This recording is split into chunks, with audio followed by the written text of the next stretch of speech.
Bienvenue au comité technique de Champagne, avec 3 exposés aujourd'hui réalisés par Maxime Allard et Jonathan Magérus. Dans un premier temps, nous allons revenir sur les faits marquants de cette année 2024. Nous ferons une série de questions. Nous parlerons aussi de PNRI avec une vidéo. Ensuite, Jonathan nous parlera de comment adapter sa stratégie de désherbage sur les dicotylédones en 2025. Une nouvelle série de questions. Ensuite, Maxime reprendra la parole pour nous parler de la cercosporiose et comment la gérer pour 2025. Avant de commencer ce diaporama, vous rappelez que vous pouvez poser vos questions via le chat, comme c'est indiqué là. Vous voyez sur votre onglet normalement à droite une rubrique questions, chat. Posez vos questions, on les posera le moment opportun, au moment des séries de questions. Vous pouvez toujours vous abonner à nos alertes SMS en allant sur notre site internet et vous abonnant sur les alertes SMS comme les newsletters, c'est gratuit. Ensuite, nous allons vous faire un peu de publicité pour le prochain comité technique qui aura lieu la semaine prochaine, le 21 janvier à 9h30. Un comité technique spécial jaunisse où nous parlerons pendant 1 heure des résultats obtenus dans le cadre du PNRI. Un autre rendez-vous pour vous qui êtes champenois, c'est les 21 mai et les 22 mai à Bétheny, sur la ferme de Terrasolis, donc à Reims. Nous organisons Des Herbes à venir, la 9e édition. Donc on aura fait le tour de France, la boucle est bouclée, je dirais. Retour en Champagne. Lors de ces demi-journées de travail, vous pourrez voir du matériel en démonstration dynamique qui vous permettra de voir comment travaillent les hercétrilles, les rotoétrilles, la robotique aussi également, sur la betterave, mais pas que. Il y aura aussi d'autres cultures que nous mettrons en place avec Arvalis et Terrinovia pour vous montrer la polyvalence des machines. Avant de donner la parole à Maxime pour la première présentation, vous indiquez l'arrivée de Justine Lefebvre à l'ITB depuis quelques mois maintenant, depuis le milieu de l'année 2024.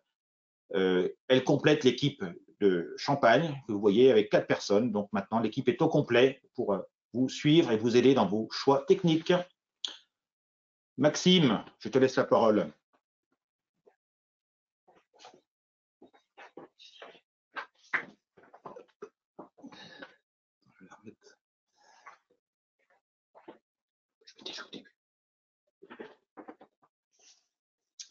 C'est tout bon.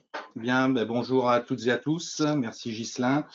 Tout d'abord, tous nos voeux pour cette année 2025. La santé avant tout, naturellement. Donc, un premier exposé avec le retour sur quelques faits marquants de cette année 2024. Avec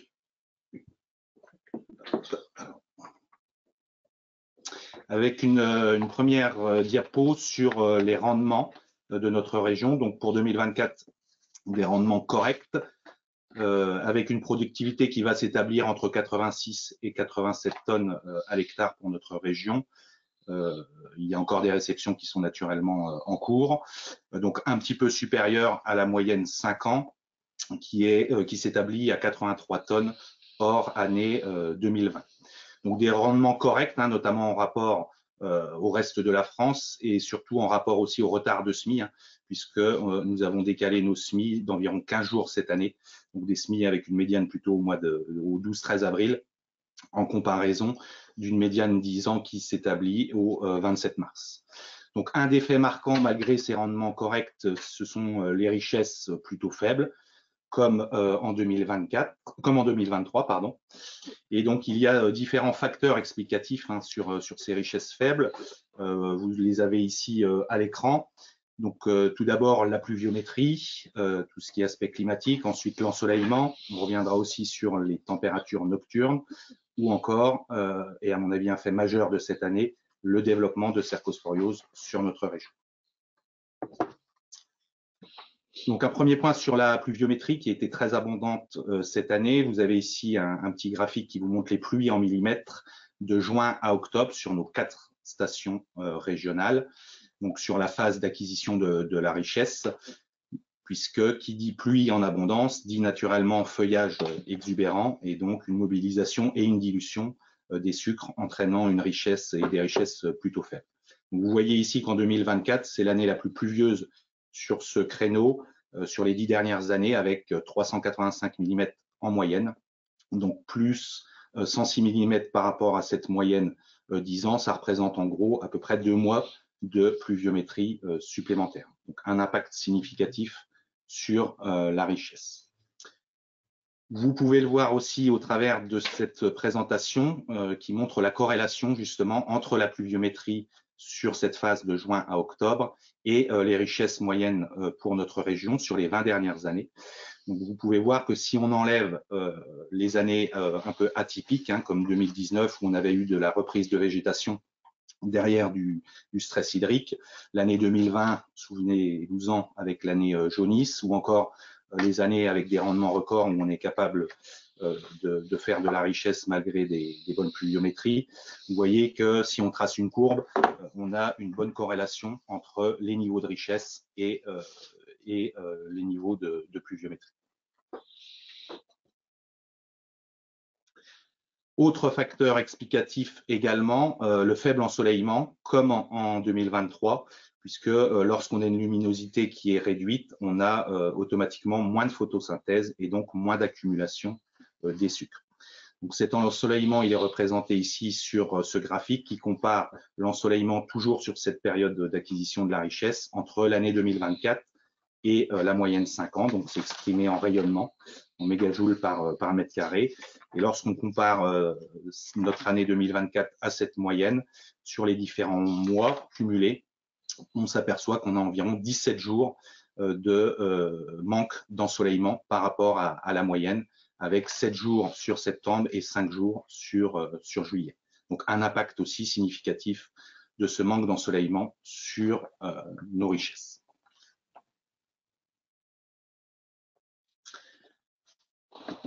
Ensuite, un effet également des températures nocturnes, puisque la photosynthèse comporte deux phases, la phase claire en journée, hein, où on a l'accumulation des sucres, et puis une phase sombre, plutôt la nuit, où effectivement on a une consommation des sucres, une consommation d'énergie pour la respiration cellulaire de la plante. Et lorsqu'on regarde ce qui s'est passé en 2024, effectivement, vous voyez ici plutôt sur l'arrière-saison, on voit effectivement qu'on a des températures nocturnes journalières qui sont plus élevées que la moyenne, donc automatiquement plus de respiration et plus de consommation de sucre, donc une richesse qui a forcément stagné. Enfin, dernier élément explicatif de ces richesses plutôt basses, c'est l'impact significatif de la cercosporiose. Et vous en avez une image ici au travers de ces différentes photos et de ce graphique qui vous présente les pertes de richesse en fonction de la gravité maladie à la récolte, donc réalisé sur un essai dans la Marne cette année. Donc vous voyez que sur ces photos avec un feuillage qui est plutôt sain à la récolte, donc environ 10% de feuillage touché par la cercosporiose, ici environ 30%, vous voyez qu'on a un niveau de richesse qui est tout à fait correct et assez stable. Par contre, dès qu'on a des dégradations du feuillage, on voit qu'on a une chute de richesse. Ici, moins 0,5 points à peu près à 70-80% de feuillage détruit et 1,15 points lorsqu'on se retrouve même en repousse foliaire. Ces chiffres peuvent être encore plus importants. Hein, plus cette repousse foliaire va arriver précocement, on peut perdre jusqu'à 2 points, 2 points et demi de richesse dans ces situations. Une petite slide pour vous présenter également tous nos outils d'alerte qui sont à votre disposition pour faire le lien aussi avec l'année 2024 où on a eu assez peu de charançons et très peu de teignes. Ça, c'est surtout lié à la pluviométrie. Hein, le meilleur des produits face à ces ravageurs, c'est l'eau. Mais restons vigilants puisque les années se suivent et ne se ressemblent pas. Donc, on pourrait retrouver ces ravageurs dans les années à venir. Donc, on met à votre disposition des outils d'alerte pour essayer d'appréhender au mieux le risque. Donc, l'outil alerte puceron, l'outil alerte maladie, l'outil alerte charançon et le petit nouveau qui est arrivé cette année, l'outil alerte tech. Vous retrouverez ces outils sur notre site internet dans la rubrique outils. Vous avez un petit QR code également sur cette slide qui vous renvoie directement sur la page du site internet. Dernier point sur ces faits marquants, un petit focus, un petit flashback sur la situation puceron et jaunisse 2024. Donc une situation puceron plutôt hétérogène sur la région, une pression assez moyenne. Vous voyez sur cette petite carte les niveaux de seuil d'intervention qu'on a pu avoir dans le réseau de surveillance. Donc au 19 juin, 44% des parcelles ont reçu une unique intervention AFICID, et puis 28% du réseau une double application, et enfin les 28% restants une triple application d'AFICID. Globalement aussi un petit peu moins de pucerons noirs, donc moins de diffusion, et effectivement, in fine, très peu de jaunisse sur le territoire, et tant mieux. Simplement quelques plantes isolées ou des petits spots comme vous pouvez voir ici sur la photo. Donc ça, c'est lié au fait qu'on a réussi à juguler les infestations grâce à nos AFICID, naturellement. L'abondance de pluviométrie aussi a sans doute perturbé la dissémination des pucerons. Et puis, une hypothèse aussi qui sera vérifiée avec des tests sur pucerons a posteriori. Globalement, l'ensemble des pucerons n'était sans doute pas très virulifères. C'est aussi pour ça qu'on a très peu de jaunisse cette année.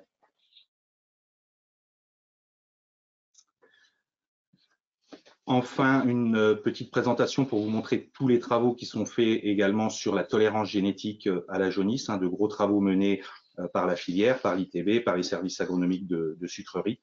Donc un petit exemple ici sur la photo pour vous montrer comment on réalise nos expérimentations variétés. Donc vous avez ici en vert un grand carré où on implante l'ensemble des variétés commerciales. Donc pour cette année 2024, 109 variétés, donc où on protège de façon correcte, j'allais dire, vis-à-vis des pucerons en absence d'inoculation. Et puis en miroir, sur la droite, vous pouvez voir l'ensemble de ces variétés où là on vient inoculer un pourcentage de betteraves par parcelle en co-infection avec les différents virus de la jaunisse. Sur la droite, en rapport, vous pouvez voir les performances de l'ensemble des variétés commerciales sur 11 essais réalisés par l'ITB et les services agronomiques, avec en abscisse ici la productivité et en ordonnée la richesse. Donc en jaune, c'est les performances de l'ensemble des variétés inoculées, et puis en vert, les performances des variétés non inoculées en miroir, simplement pour montrer qu'il y a encore du travail à accomplir par nos partenaires semenciers, puisque les variétés les plus performantes aujourd'hui ont un niveau d'environ 85% entre leur performance inoculée et leur performance non inoculée. Ça se traduit avec moins 14% de rendement racine et environ moins 1 point de richesse en moyenne. Donc encore du travail sur cette génétique pour essayer demain d'avoir des variétés tolérantes aux différents virus de la jaunisse. Voilà pour cette première partie. Ghislain, je te rends la main. Oui, merci Maxime pour cette présentation. Donc vous rappelez le comité jaunisse, un spécial jaunisse. Nous ne sommes pas rentrés dans les détails de l'expérimentation, vous avez vu dans cette présentation, mais tout ça, ça sera fait le 21 janvier de 9h30 à 10h30 lors d'une visioconférence. Inscrivez-vous, vous avez le QR code devant vous, n'hésitez pas. Avant de lancer la vidéo, Hélène, juste rappeler que toutes ces slides seront disponibles sur notre site internet en replay dès le début d'après-midi.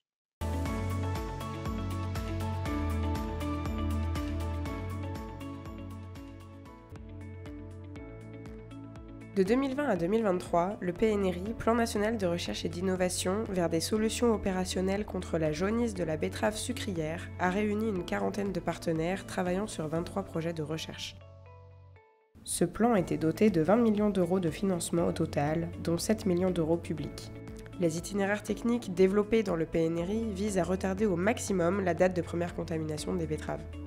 On considère une perte de 1 à 2% de rendement par semaine à partir de l'infection. C'est pourquoi il est nécessaire de tester des solutions qui protègent la betterave au stade jeune. Après 3 ans de recherche, il est temps de faire le bilan des solutions sur lesquelles nous avons pu mesurer une partie de l'efficacité. Quelles sont les pistes de gestion de la jaunisse explorées dans le PNRI ? Commençons par les réservoirs viraux. Ce sont des plantes qui hébergent les pucerons ou les virus de la jaunisse durant l'hiver. Les pucerons s'y alimentent avant de coloniser les parcelles de betteraves au printemps, en leur transmettant les virus responsables de la jaunisse. Lorsque les betteraves sont arrachées, les pucerons retournent sur les plantes réservoirs et le cycle recommence. À ce jour, plusieurs réservoirs de virus et de pucerons ont été identifiés, tels que les betteraves porte-graines ou les repousses de betterave qui font partie des principaux réservoirs viraux identifiés. Des conseils spécifiques pour les détruire sont disponibles sur le site de l'ITB. Il existe aussi la facélie ou encore le colza, qui est quant à lui seulement réservoir de pucerons. Les recherches se poursuivent pour améliorer la connaissance des réservoirs de virus et de pucerons. À noter que la gestion des réservoirs viraux doit être effectuée par tous pour avoir un effet significatif. Poursuivons avec les variétés tolérantes. L'exploration de la génétique menée dans le PNRI a permis plusieurs évaluations, celle des variétés hybrides en cours de sélection et celle des variétés en cours d'inscription. Les recherches de variétés tolérantes sont encore en cours.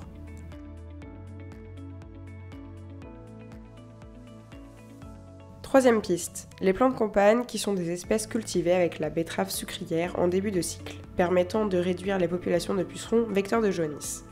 Elles pourraient agir comme des plantes barrières qui camouflent les betteraves ou des plantes odorantes répulsives, mais leur mode d'action est encore mal connu. Plusieurs espèces ont été testées durant ces 3 années de recherche et celles qui ont donné les meilleurs résultats sont l'avoine, l'orge de printemps et la févrole. On observe une réduction des symptômes de jaunisse allant de 32 à 43% et une réduction des populations de pucerons allant de 19 à 36%. Les plantes compagnes peuvent d'ores et déjà être mises en place au champ. L'itinéraire technique est simple. Il consiste à semer l'avoine et l'orge de printemps à 75 grains par mètre carré ou la févrole à 20 grains par mètre carré au moment de la préparation du sol, la veille de semer les betteraves. Les plantes compagnes doivent être détruites chimiquement ou mécaniquement si elles sont semées en interrang. Pour éviter toute concurrence, la destruction a lieu au stade 4 à 6 feuilles des betteraves. En effet, plus la destruction est tardive, plus la perte de rendement engendrée par la concurrence est élevée. Ensuite, les allomones, qui sont des parfums naturels de plantes possédant plusieurs actions de biorégulation sur les pucerons. Effet répulsif, effet sur la reproduction et perturbation de l'alimentation. Concernant l'itinéraire technique, ce sont des granulés qui s'appliquent en préventif à l'aide d'un épandeur centrifuge et pourraient potentiellement permettre de décaler la date d'application du premier apicide. Une efficacité sur la réduction des populations de pucerons est observée dans certaines parcelles, mais qui ne se traduit pas dans nos essais par une réduction des symptômes de jaunisse ou de l'impact sur le rendement. Les travaux sont donc à poursuivre pour confirmer les premières tendances et évaluer l'intérêt de cette solution pour réduire l'impact de la jaunisse. Enfin, voici des causes de sarrasin. Elles servent à héberger des larves de chrysopes afin de les nourrir et de faciliter l'épandage. L'épandage d'œufs de chrysope est aussi testé dans de la rafle de maïs à une concentration de 40 œufs au mètre carré. L'objectif des lâchers d'auxiliaires est d'augmenter artificiellement les populations d'insectes prédateurs et donc d'accroître le contrôle des pucerons par la régulation biologique. Il est intéressant de les apporter au champ avant leur apparition naturelle qui a toujours lieu 3 à 5 semaines après l'arrivée des pucerons. Les larves de chrysope mangent plusieurs centaines de pucerons au cours de leur croissance. Les larves sont épandues à l'aide d'un épandeur centrifuge à 5 larves au mètre carré. Pour que l'efficacité soit optimale, il faut que les pucerons soient déjà présents sur la parcelle. Pour que les larves survivent, il faut qu'elles aient des pucerons à consommer. Une efficacité sur pucerons et jaunisse a été observée sur quelques essais. Le coût de production doit baisser pour que la solution soit utilisable en conditions réelles. En complément de ces leviers testés, l'outil d'aide à la décision Alerte Puceron permet de suivre l'évolution de la pression en s'appuyant sur les observations du réseau et indique le nombre de traitements réalisés sur les parcelles surveillées. Cet outil est disponible gratuitement sur le site de l'ITB. Malgré tout le travail mené, les solutions identifiées nécessitent encore d'être affinées. C'est l'objectif du PNRI-C qui vise à consolider ses connaissances et finaliser l'opérationnalisation des solutions sur la période 2024-2026. Pour suivre les avancées de ces recherches, abonnez-vous à PNRI Info, la newsletter du PNRI-C.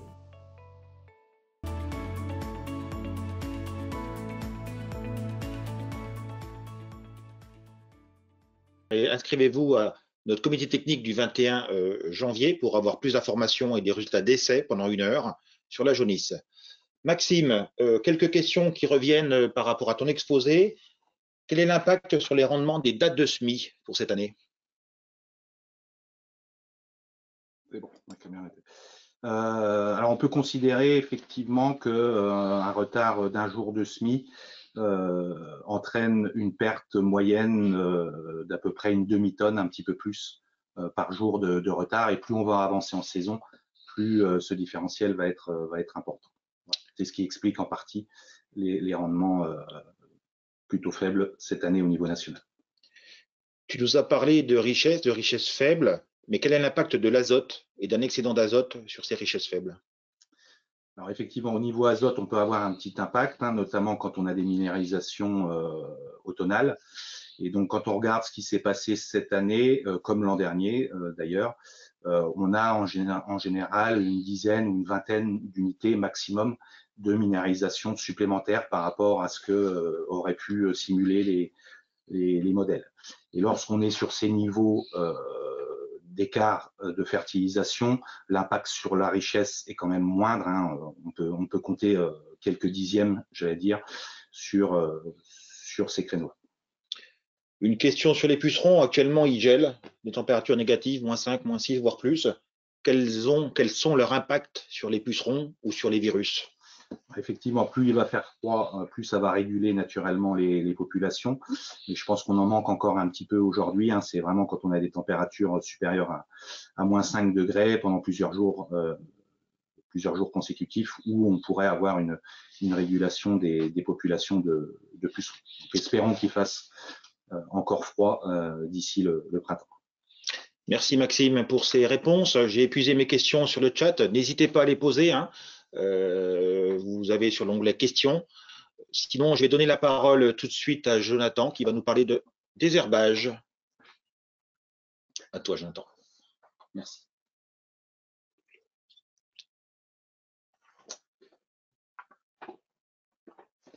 Alors, bonjour à tous. J'essaie de passer à dépôt. Donc, je vais vous présenter les adaptations pour les stratégies de désherbage avec les évolutions réglementaires et puis nos conseils pour l'année 2025. Alors, le nouveau contexte réglementaire cette année, c'est que le triflusulfuron méthyle sur les dicotes est interdit, hein, donc les produits comme le Safari ou Safari Bioactive. Donc, ces produits doivent être mis au PPNU. Sur graminées, les produits à base de S-métolachlore comme le Mercantor Gold, pareil, sont interdits aujourd'hui, donc à mettre au PPNU. Et puis la Vadex 480 qui sera utilisable jusqu'au 29 mars 2025. Alors, à savoir que la molécule qu'il contient, le trialate, est toujours homologuée. Donc, nous sommes en attente de nouveaux noms commerciaux, de produits commerciaux avec cette molécule. Donc, c'est un produit qui sera, on l'espère, toujours utilisable les années à venir. L'effet marquant de l'année 2024, c'est que sur la période de désherbage, donc mai-juin, enfin mi-avril, mai, début juin, puisque les semis ont été un peu plus tardifs que les autres années, on a pu bénéficier de 25 mm de précipitations en plus que sur la moyenne 10 ans. Ces millimètres en plus ont permis des conditions optimales pour l'efficacité des herbicides et parfois beaucoup trop efficaces puisque on a pu constater quelques cas de phytotoxicité dus à des cumuls un peu excessifs de doses de produits. Des fortes amplitudes thermiques ou des horaires de traitement mal adaptés ou des doses d'huile un peu trop élevées également. Donc un point à faire attention, c'est les conditions d'utilisation des produits de désherbage avec les horaires et puis respecter les cadences de traitement. Sur la photo, vous pouvez voir des exemples, hein, dans le rond rouge, une betterave totalement détruite, hein, et puis dans le rond vert, une betterave bien tapée qui a encore ses feuilles vraies, mais les cotylédons brûlés, et qui va perdre quelques jours qui va mettre quelques jours à s'en remettre du désherbage. Alors, les points désherbage, nos conseils, c'est pour les parcelles à gros problèmes, c'est l'utilisation des technologies smart. Alors, pourquoi utiliser cette technologie? Pour baisser vos IFT sur vos exploitations, hein. C'est également une solution pour pouvoir refaire des betteraves dans des parcelles où il n'était plus possible d'en faire, hein, invasion de betteraves sauvages ou trop fort salissement. Et puis simplification du désherbage avec seulement 2 passages.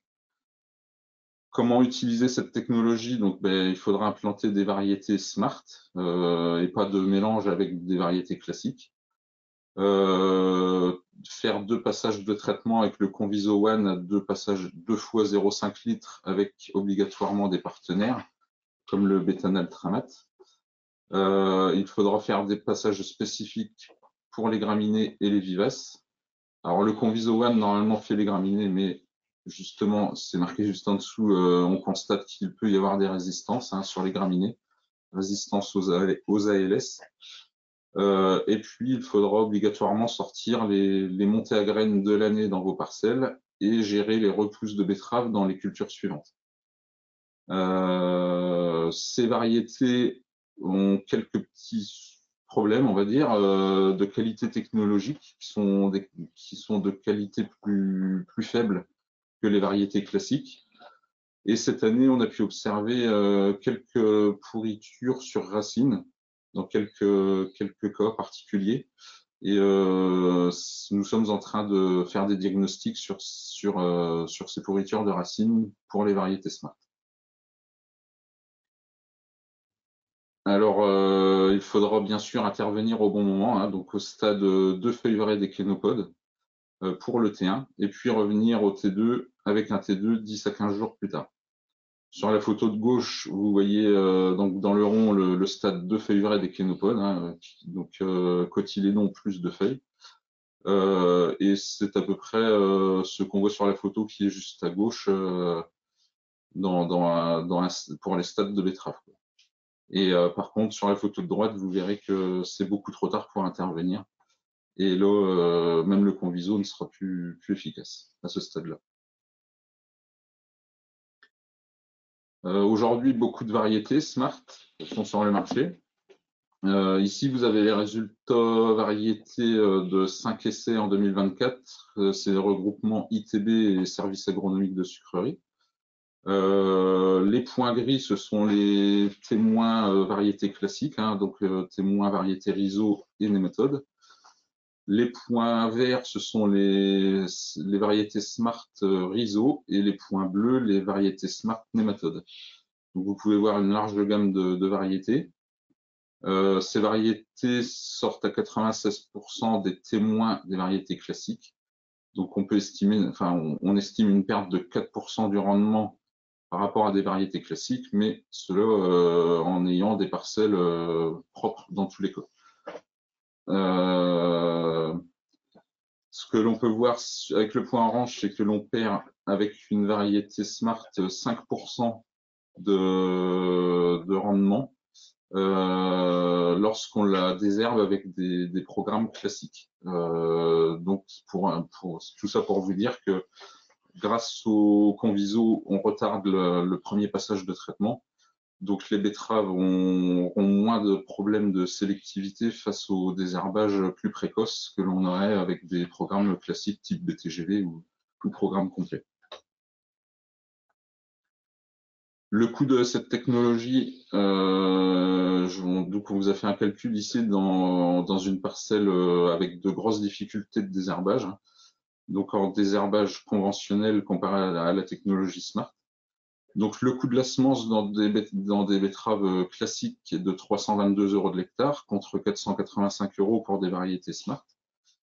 Les charges en produits de désherbage plus les passages sont de 360 € de l'hectare pour du désherbage classique.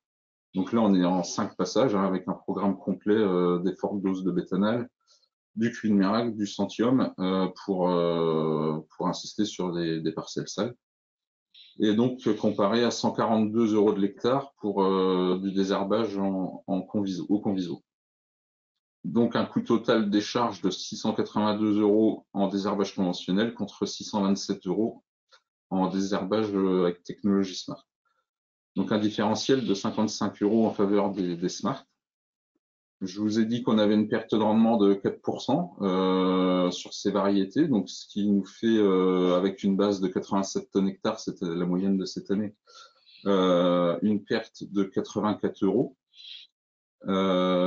Donc 84 € moins 55 € qui font une perte de 29 € pour ces variétés-là, mais en estimant avoir des parcelles très propres en conventionnel, ce qui n'est pas forcément le cas justement dans l'exemple qui est cité là.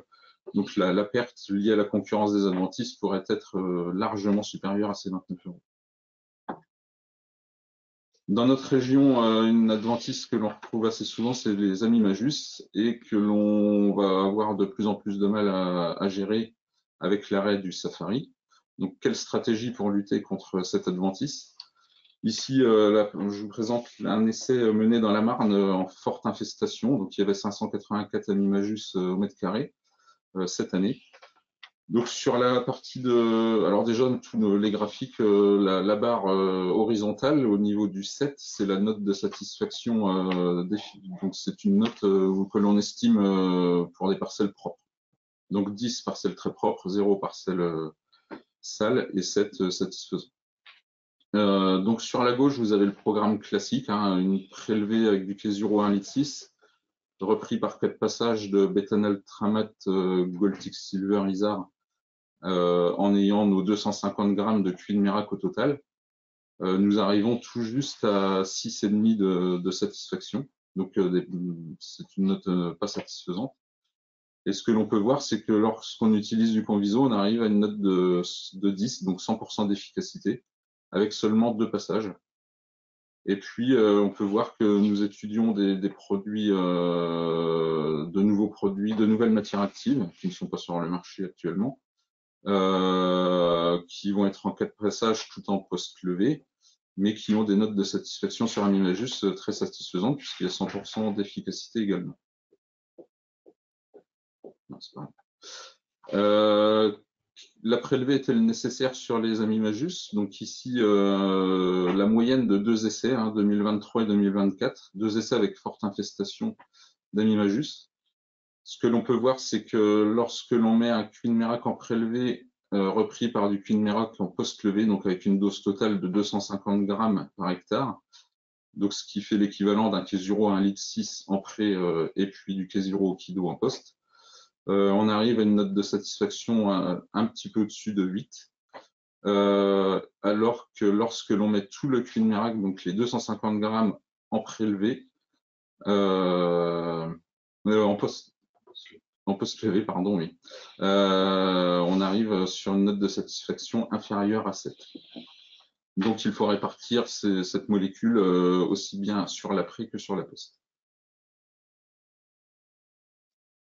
Toujours la moyenne de nos 2 essais, 2023-2024. Quelle dose de prélevé faudra-t-il faire?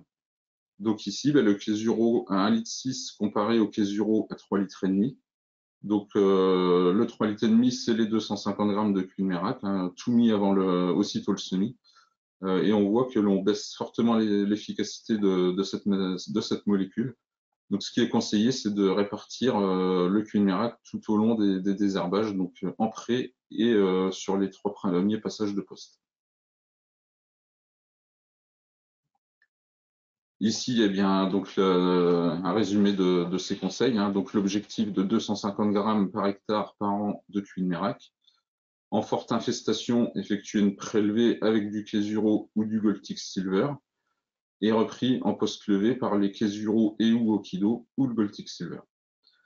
Et en faible infestation, on pourra se passer de la prélevée et utiliser les K0 Okido ou le Goltix Silver tout en post, mais en respectant bien les 250 grammes toujours qui seront nécessaires pour gérer les Amimajus.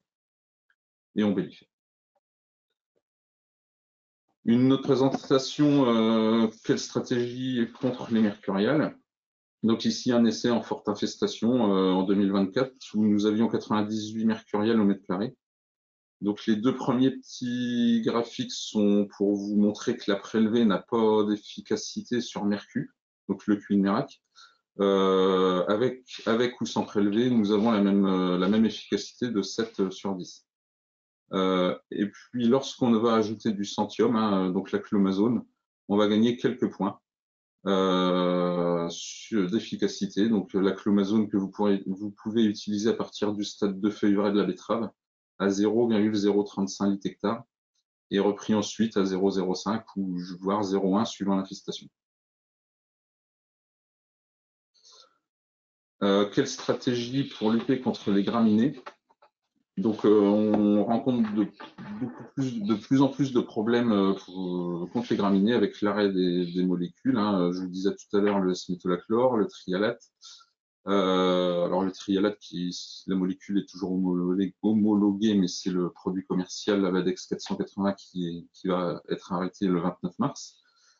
Donc, pour lutter contre les graminées, vulpins et régras, il faudra diversifier les modes d'action, donc en utilisant des DIM, donc c'est les produits Centurion, par exemple, avec la clétodime, en utilisant du DMTAP avec l'ISAR ou l'Okido, qui auront des bonnes efficacités sur vulpins et sur régras. Optimiser les conditions d'application avec donc traiter le matin de bonne heure avec l'hygrométrie maximale. Des bons volumes d'eau, les doses de produits conseillées, donc par exemple avec du Centurion à 1,25 litre, et puis les bonnes doses d'adjuvants et les adjuvants nécessaires. Donc, par exemple, ne pas hésiter à ajouter du sulfate d'ammoniac. Respecter le stade 3 feuilles des graminées, et puis ne pas hésiter à réintégrer le travail du sol, hein, les faux semis et le labour lorsque c'est nécessaire et lorsque ça a été abandonné depuis plusieurs années sur certaines exploitations et où on rencontre ces gros problèmes de graminées. Voilà, je laisse la parole à Ghislain. Merci Jonathan. Donc oui, vous reparlez donc de Désherbe à venir, hein, qui aura lieu, comme on vous l'a dit, les 21 et 22 mai. Donc c'est des demi-journées uniquement. C'est le 21 après-midi et le 22 matin. Comme vous le voyez, avec du démonstration de matériel en dynamique, c'est ça qui est important, c'est de voir le matériel travailler dans les betteraves, dans des céréales et dans des cultures type légumineuses, toutes les cultures en rang, je dirais en ligne. Nous aurons également un atelier de malherbologie, hein, pour bien comprendre comment se développent nos petites adventices quand elles sont dicotes ou graminées et bien s'adapter au stade de désherbage pour le désherbage mécanique. Bien entendu, l'avenir sera présent avec toutes les nouvelles technologies de robotique exposées lors de ce salon. Vous ne voyez pas, c'est pas marqué, mais s'il y a le matériel de localisation qui est marqué, mais également tout ce qui est nouvelles techniques de screening, je dirais, de regard sur la parcelle, repérer l'adventice et traiter là où il faut et que là où il faut. Si tu veux tourner, on va passer une série de questions. Donc, sur la slide que vous allez voir, c'est comment poser vos questions. Si vous avez perdu le fil, je dirais. Donc, n'hésitez pas à les poser. Quelques questions, Jonathan. Tu nous as parlé beaucoup d'Amimagus, Oui.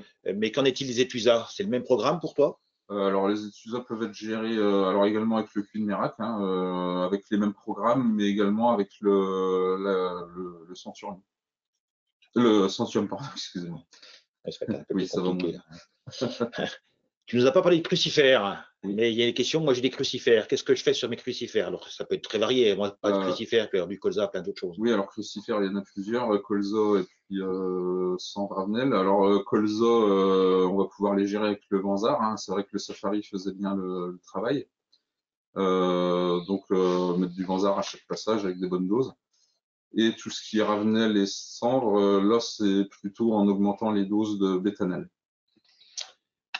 Tu nous as parlé de sulfate d'ammonium qu'on peut ajouter dans les traitements antigraminés, mais quelle est la dose d'huile normale à mettre? Alors logiquement, on va mettre 1 litre d'huile dans nos régions, 1 litre d'huile plus 1 litre de sulfate d'optimum, par exemple. Mais en cas de difficulté connue, on va pouvoir monter les doses à 2 litres d'huile. D'accord. On parle de technologie de désherbage, justement. Les buses, que penses-tu des buses antidérives? Avec les buses antidérives, on va devoir augmenter les volumes d'eau, hein, puisque les buses antidérives forment de grosses gouttelettes. Et lorsqu'on est sur du bas volume avec des buses antidérives, on va avoir moins d'impact sur les adventices. Donc, obligation d'augmenter les volumes d'eau avec ces buses. Et une question qui vient de tomber avant de passer la parole pour la cercosporiose. Comment détruire les plants de campagne, notamment les févroles, en absence de Safari et de Conviso? Du Lontrel? Quelle dose? Oui, du Lontrel, puis du binage si ça a pu être semé entre les rangs de betterave, hein, puis sinon, oui, Lontrel. Hein. Ok, ben merci Jonathan. On va donc passer à la cercosporiose. Maxime va reprendre la parole. À toi, Maxime.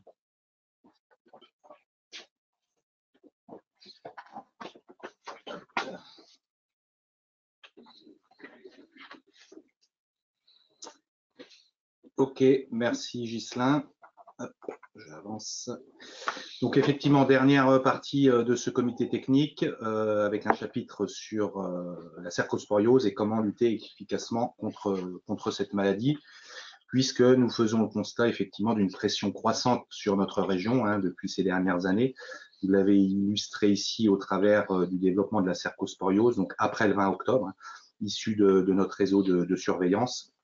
Et vous voyez que sur ces dernières années, on a environ une parcelle sur deux sur ces récoltes tardives qui sont concernées par des pertes liées à la cercosporiose. On estime les pertes à partir de 30% du feuillage atteint par la maladie.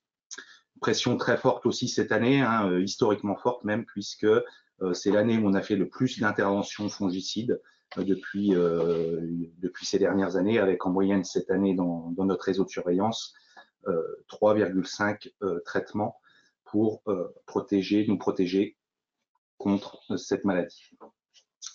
Donc, pour réduire l'impact de la cercosporiose, on dispose aujourd'hui de trois leviers qui sont essentiels mais qui sont complémentaires.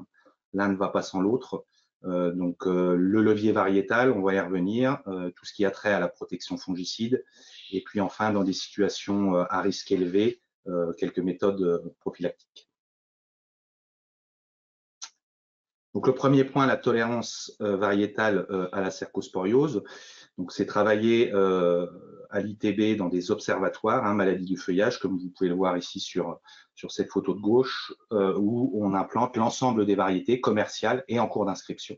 Donc un essai ici réalisé chaque année dans l'Aube, à Aubeterre, environ 1,5 hectare de surface d'essai où on implante, je vous le disais, toutes ces variétés en absence de traitement, et on vient tout au long de l'été et à l'automne réaliser des notations pour construire des courbes dynamiques d'évolution par variété. Et en ressort ces indices que l'on communique chaque année, ces indices de sensibilité pour les différents créneaux, donc créneaux rhizomanie, nématode et rhizoctone. Donc vous retrouverez tous ces indices dans nos communications, le pense betterave notamment, sur le site internet de l'ITB, et puis naturellement dans le betteravier français spécial semences du mois de novembre, le numéro 1191. Donc aujourd'hui, on a 16 variétés tolérantes sur l'ensemble de ces différents types génétiques. Donc quelques graphiques pour mettre en perspective justement cette tolérance à la cercosporiose en rapport à la productivité. Donc vous avez ici en abscisse la productivité de l'ensemble des variétés rhizomanie confirmées, donc testées en 2022, 23 et 24. Et puis en ordonnée, ici, vous avez les différentes sensibilités aux maladies. Donc en rouge, les variétés très sensibles. En gris, les variétés plutôt neutres. Et puis ensuite, les variétés tolérantes en vert clair et très tolérantes en vert foncé. Donc ces variétés très tolérantes ont un surcoût, je vous le rappelle, d'environ 85 € par unité. Donc sur ce graphique, on peut voir effectivement la bonne confirmation, j'allais dire, de ces variétés très tolérantes en termes de tolérance, de sensibilité à la maladie, mais aussi en termes de productivité. Donc une offre assez large, vous le voyez là sur les variétés confirmées pour la rhizomanie. Second graphique, les petites nouvelles, j'allais dire, donc les variétés testées en 2024. Donc là, vous voyez qu'on a moins de variétés cette année qui ont été inscrites en termes de tolérance. On a simplement la variété Almita KWS, mais les variétés qui ont été inscrites et qui seront testées dans les années à venir montrent quand même qu'il y a une évolution notable sur ce critère de tolérance par l'ensemble de nos partenaires semenciers. Même type de présentation cette fois sur les nématodes, donc avec les variétés confirmées. Donc ce qu'on peut voir, c'est qu'on avait une unique variété, on était un petit peu à la peine sur ce créneau nématode, une unique variété qui possédait une tolérance à la cercosporiose, la BTS 69-75. Et puis cette année, et on peut s'en féliciter les partenaires semenciers, 3 nouvelles variétés qui arrivent sur le marché avec des niveaux de tolérance très intéressants, Amantina et Manuela, qui sont à la limite des variétés très tolérantes, et puis une variété Bertida KWS, vraiment très tolérante, et qui possède des productivités vraiment très, très intéressantes. Alors, on n'a pas la même échelle, hein, vous le voyez ici en termes de productivité. Ça montre aussi globalement le progrès génétique, puisque ce sont les mêmes témoins auxquels on se compare. Donc, ça montre le progrès génétique qu'on peut avoir aussi sur ce créneau nématode en termes de productivité.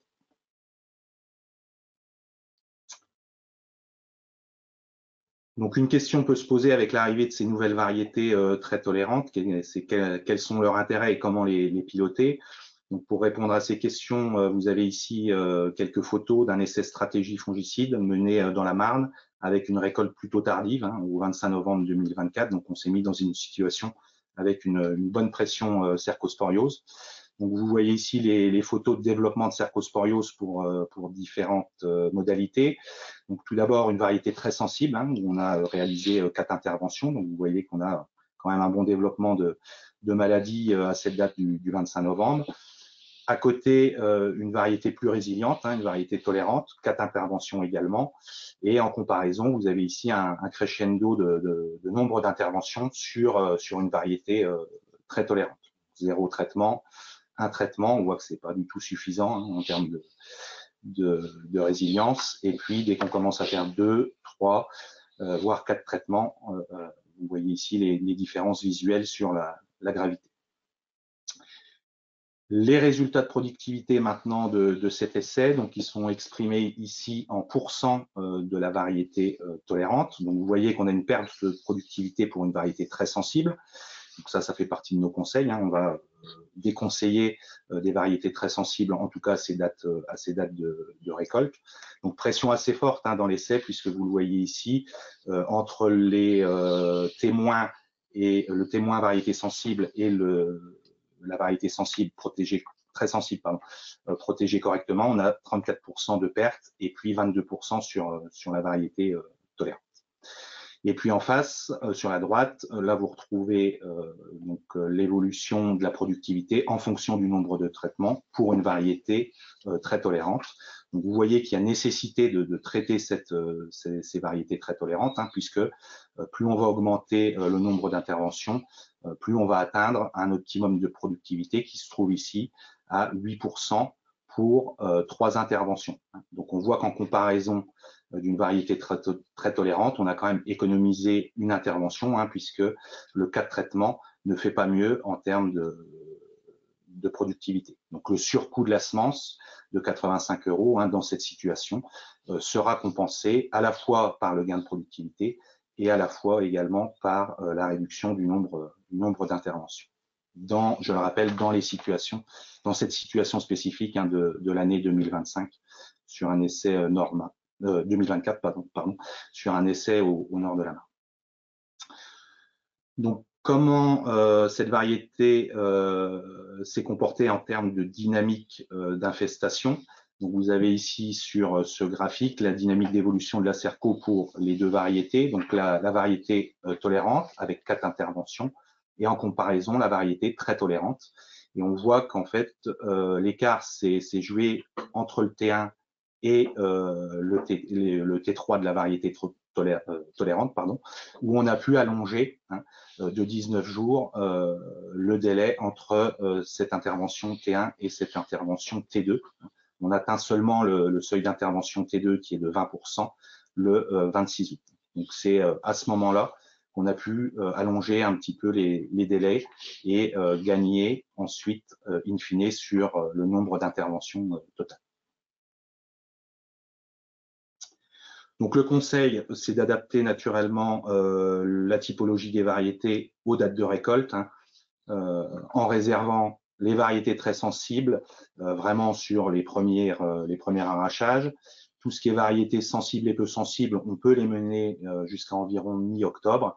Et puis ensuite, c'est vraiment la tolérance à la maladie qui doit prendre le relais justement de nos protections fongicides. Donc à partir de la mi-octobre, essentiellement des variétés tolérantes, voire très tolérantes, en fonction de la disponibilité naturellement, variétés très tolérantes pour les derniers tours.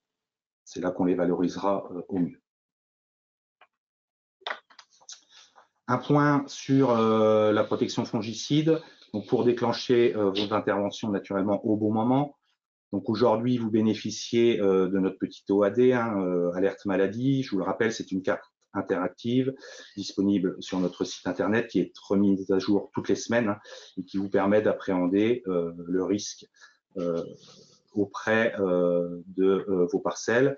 Ensuite, des analyses de risque avec toutes les newsletters qu'on peut vous envoyer en saison. Et puis, le tableau des seuils d'intervention pour gérer au mieux les évolutions de la maladie.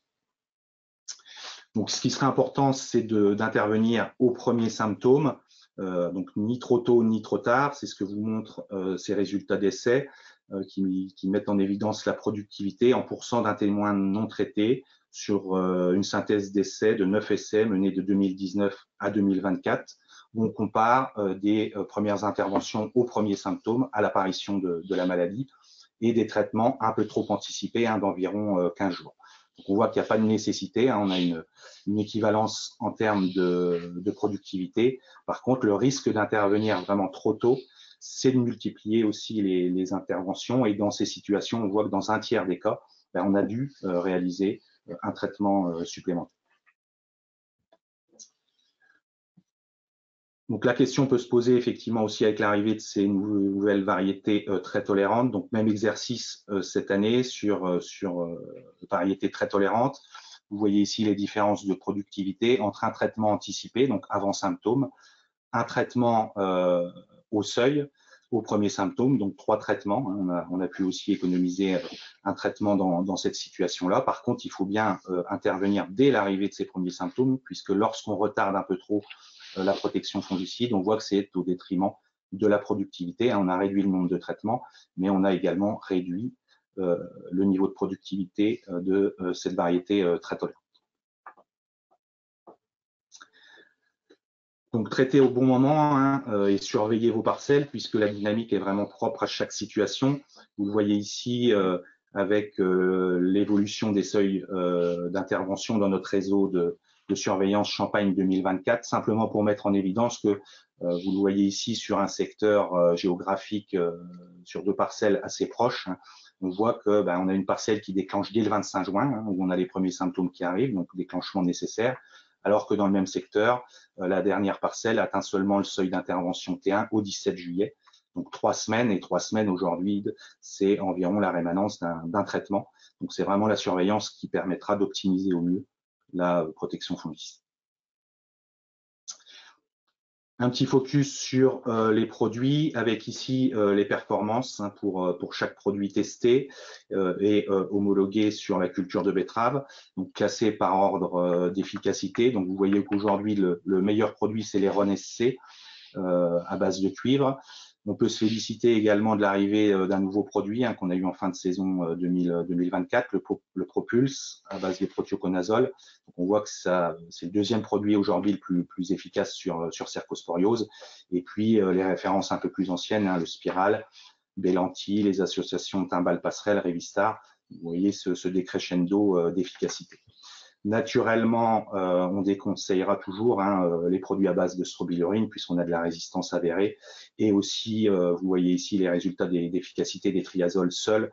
On voit qu'on est largement en retrait. Donc l'Heron, je vous le rappelle, c'est un produit qui est sous dérogation. Donc l'ITB redemandera cette année une autorisation de mise en marché dérogatoire pour essayer d'avoir ce produit le plus tôt possible dès le début juin. Intégrer également l'Heron en stratégie, l'intégrer au programme.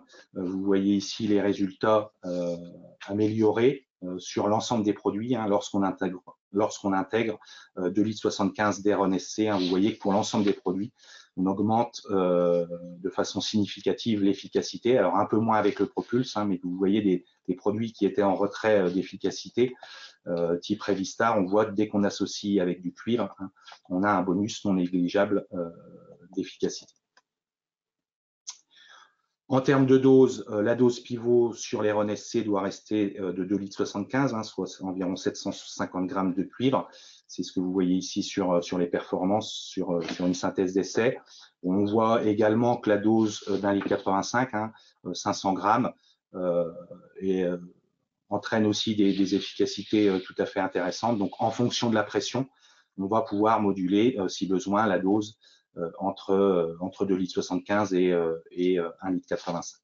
mais pas en deçà, hein, puisqu'on va baisser ensuite l'efficacité.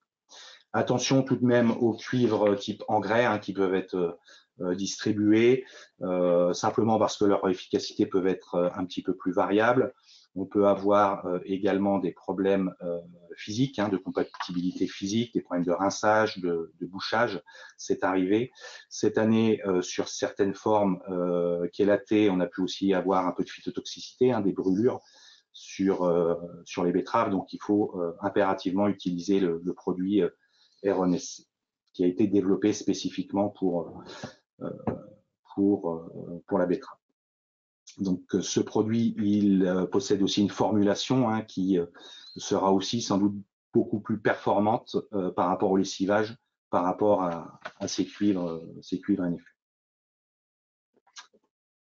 Donc, comment positionner ce produit RNSC au travers des programmes? Ici, des résultats de productivité, donc en pourcent exprimés ici en pourcent de 4 traitements avec des triazoles associés, donc 100%. On voit que cette année, dans ces situations, lorsqu'on ajoute un Heron au T1, on gagne 3% de productivité. Et le fait d'associer de l'Heron à chaque intervention, hein, avec un maximum de 3 interventions, c'est ce qu'on a dans la dérogation, c'est là où on atteint l'optimum et le maximum de productivité.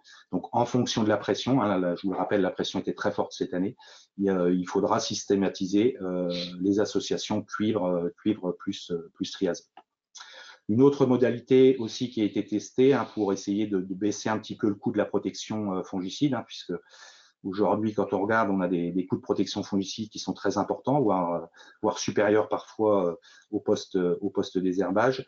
Vous voyez ici que dans cette situation où on alterne en fait, donc on démarre avec un T1 triazole plus Heron, ensuite 2 Heron seuls, repris par une dernière triazole, vous voyez qu'on obtient aussi un gain de productivité non négligeable, hein, 5%, avec une baisse significative, hein, du coût de la protection entre ici une triple application de cuivre et ici une triple application, mais en application seule, pardon, sur les T2 et T3. Alterner également les matières actives disponibles, hein, on a déjà des retours de résistance sur certaines triazoles, donc c'est vraiment important d'alterner les produits et les solutions. Donc vous avez ici l'ensemble des produits avec leurs matières actives. Donc il faudra vraiment alterner et ne pas faire que les mêmes produits, donc alterner des propulses, des spirales, voire d'autres produits si on a besoin de faire plus d'applications. Vous voyez, s'il y a un produit globalement à réaliser dans le programme sans cuivre, on le voit, c'est quand même plutôt le propulse, hein, puisque c'est lui le produit le plus performant derrière les RON SC. Donc les RON SC, il a aussi l'avantage, hein, d'avoir une action multisite, hein, sur les maladies, donc moins de soucis de résistance aussi avec ce produit dans les années à venir. Et puis enfin, pour terminer, je vous le disais, dans certaines situations où la pression est vraiment très forte, il faut adopter des mesures de précaution, des mesures prophylactiques. Donc adapter et allonger les rotations, hein, surtout en situation d'épandage d'eau terreuse, hein, éviter les épandages juste avant une betterave. Globalement, essayer de gérer au mieux les cordons de déterrage, hein, puisqu'on a une conservation des spores dans ces cordons de déterrage. Donc les épandre, les bâcher s'ils n'ont pas pu être épandus l'année N, pour éviter la dissémination des spores dans l'environnement. Ça sera aussi valable, hein, pour tout ce qui est virus de la jaunisse. Et puis, dans des situations où on est en non-labour depuis un certain nombre d'années, effectivement, comme pour les graminées, il faudra savoir ressortir la charrue, hein, pour essayer de nous aider agronomiquement par rapport à cette pression maladie. Voilà, donc en résumé, la lutte contre la cercosporiose en 3 étapes, hein, bien choisir ses variétés en fonction de son risque parcellaire et en fonction de sa date de récolte. Donc vous êtes dedans en ce moment, en fonction des disponibilités aussi naturellement, hein, des variétés. En juin, à partir de juin en tout cas, s'informer et observer avec tous les outils dont vous disposez, et puis ensuite intervenir avec un programme adapté et des produits homologués sur notre culture. Voilà Ghislain, j'en ai terminé sur cette présentation cercosporiose. Merci Maxime. Quelques questions qui arrivent, mais une question qui arrivait suite à la réponse tout à l'heure de Jonathan sur les bus antidérive. Tu nous as dit qu'il fallait augmenter les doses, les quantités de bouillie, mais jusqu'à combien? 120, 150? Je ne sais pas Maxime, tu as la parole peut-être. Bon, oui, on peut. Enfin, 150 litres, ça va être la meilleure dose hein, avec des bus antidérive. Plusieurs questions qui arrivent sur le mélange Héron plus soufre. Est-ce qu'il y a intérêt d'ajouter du soufre pour lutter contre la cercosporiose? Alors, vous l'avez vu tout à l'heure au travers des graphiques de performance, on a testé aussi le soufre. Seul cette année, bon, on a quand même des performances sur cercosporiose qui sont assez faibles. Donc aujourd'hui, dans la stratégie, il n'est pas forcément nécessaire d'additionner du soufre. C'est bien l'association triazole plus Héron qui sera la plus performante. Une question qui arrive sur le cuivre et les formes de cuivre. Donc, tu as parlé d'Héron SC, mais on me dit, on propose de l'oxychlorure. Est-ce une bonne forme pour traiter mes betteraves? Alors oui, puisque l'oxychlorure est présent au travers de l'Héron. Hein, l'Héron SC, c'est de l'oxychlorure plus de l'hydroxyde. Donc, on a une certaine efficacité effectivement avec des formes oxychlorure, mais je le rappelle, ce qui est important, c'est d'utiliser cette association qui vous garantira vraiment une efficacité optimale sur la maladie et qui vous évitera des problèmes potentiels au niveau opérationnel. Donc, une question sur les programmes de traitement fongicide. Tu nous as parlé de Spiral, de Propulse et de Bélanti, tout ça, mais on doit commencer par quoi? Du Spiral, du Propulse? C'est des travaux qui seront menés dans les années à venir, naturellement, puisque le produit vient d'être homologué, hein, le Propulse, j'entends. Donc, on avait screené sa performance intrinsèque, hein, et puis on va le retravailler aussi au travers d'associations. Je vous l'ai dit tout à l'heure, c'est quand même un des produits les plus performants. Donc, s'il y a une application à faire sans cuivre, ça sera bien avec le Propulse. Donc, globalement, toutes les situations sont possibles, mais démarrer avec un Spiral Héron, ensuite relayé avec du Propulse seul ou pas en fonction de la pression maladie. Voilà, c'est plutôt dans cet ordre-là que nous le ferons sur notre région. On me pose la question, est-ce qu'il y a un programme type fongicide en fonction du risque moyen ou risque fort de cercosporiose? Bon, on l'a vu, le programme type, c'est déjà une base triazole, hein, puis d'associer un cuivre au T1, voire un cuivre au T2, c'est ce qu'on a vu ces dernières années, hein, en fonction de la pression. Quand la pression est plutôt faible, une unique application d'Héron associée au triazole en T1, ça suffit. Et puis, plus la pression va être forte, il faudra en mettre soit en T2, voire en T3. Hein. Ce qui est important, c'est à mon avis aussi de garder au moins une application d'Héron SC pour la fin de saison, hein, pour pouvoir augmenter la rémanence en arrière-saison. Merci. Une question qui arrive à nouveau, je dirais, sur le soufre et la rouille. On pose la question, on parle que de cercosporiose, mais si on a de la rouille, qu'est-ce qu'on doit faire comme traitement? Que de l'Héron ou le soufre a une action sur la rouille? Ces produits-là n'auront pas d'action sur la rouille. Le soufre, c'est surtout sur l'oïdium, un tout petit peu sur cercosporiose. L'Héron SC ne fonctionne pas bien sur rouille. Donc, lorsqu'on a de la rouille, mais c'est vraiment très rare dans notre région. Quand on regarde sur les dernières années, la dominante, c'est vraiment la cercosporiose. Donc, quand on a de la rouille, des traitements à base de triazole se suffisent à eux-mêmes. Des questions qui reviennent encore sur l'alternance des produits et laquelle mettre en T1, donc tu as répondu, je ne pense pas de la reposer. Une question qui arrive aussi sur les variétés, tu as parlé des très tolérantes et des tolérantes, mais est-ce qu'on a un planning différent de traitement, une cadence différente de traitement? Est-ce que c'est sur les mêmes seuils de déclenchement sur sa variété ou pas? C'est ce que vous avez pu voir au travers des résultats d'essai. Ça sera effectivement le même seuil d'intervention, donc à l'apparition des premiers symptômes. Pour les relais, effectivement, c'est aussi les mêmes seuils, donc 20%, je vous le rappelle, pour un T2, et puis 25% de feuilles touchées pour un T3, voire un T4. Donc, c'est comme ça qu'il faut gérer ces variétés-là, avec les différents seuils d'intervention, et ne pas anticiper ou retarder les traitements. Ces variétés-là doivent être gérées de la même façon, et c'est grâce à leur résilience et grâce à l'observation que vous pourrez avoir sur le terrain qu'on allongera les délais entre interventions en fonction de la pression. On me dit que nous n'aurons pas assez de variétés très tolérantes pour tout le monde. Malheureusement, oui. Malheureusement, oui. Mais ça viendra. Quel programme de fongicide à faire quand on a un risque cerco élevé? On pense faire 4 passages de traitement fongicide pour y arriver. Le cuivre, on le met quand? Au T1, T2, T3, T2, T3, T4. C'est ce qu'on a vu cette année. Là, dans l'essai, on peut considérer qu'on est quand même dans une pression forte, c'est ce que je vous disais. Et donc, c'est vraiment les associations systématiques de triazole plus de cuivre, donc sur 3 interventions, T1, T2, T3, qui permettent d'avoir l'optimum de productivité lorsqu'on est dans des très fortes pressions. Donc, s'il y a 4 traitements à faire, je vous le disais, plutôt peut-être se garder quand même un passage des RON pour le dernier traitement. Donc, c'est soit en T2, soit en T3, où il faudra simplement réaliser un produit à base de triazole associé. Merci Maxime. Je pense avoir épuisé les questions en les regroupant quelquefois, vous avez pu le voir. S'il y en a quelques-unes qui passent à travers, on a les mails, les coordonnées, on vous rappellera. Vous dire qu'on a dépassé l'horaire, il est maintenant 10h40, ça commence à se déconnecter. Hein, donc nous avons plus de 100 à ce comité technique, nous sommes passés sous la barre des 100. Donc vous remercie pour votre présence et vous renouvelez l'invitation pour le comité technique la semaine prochaine sur le CT Jolis. Donc n'oubliez pas de vous inscrire. Vous allez retrouver tous ces slides, tous ces diaporamas sur le site internet de l'ITB en replay en tout début d'après-midi.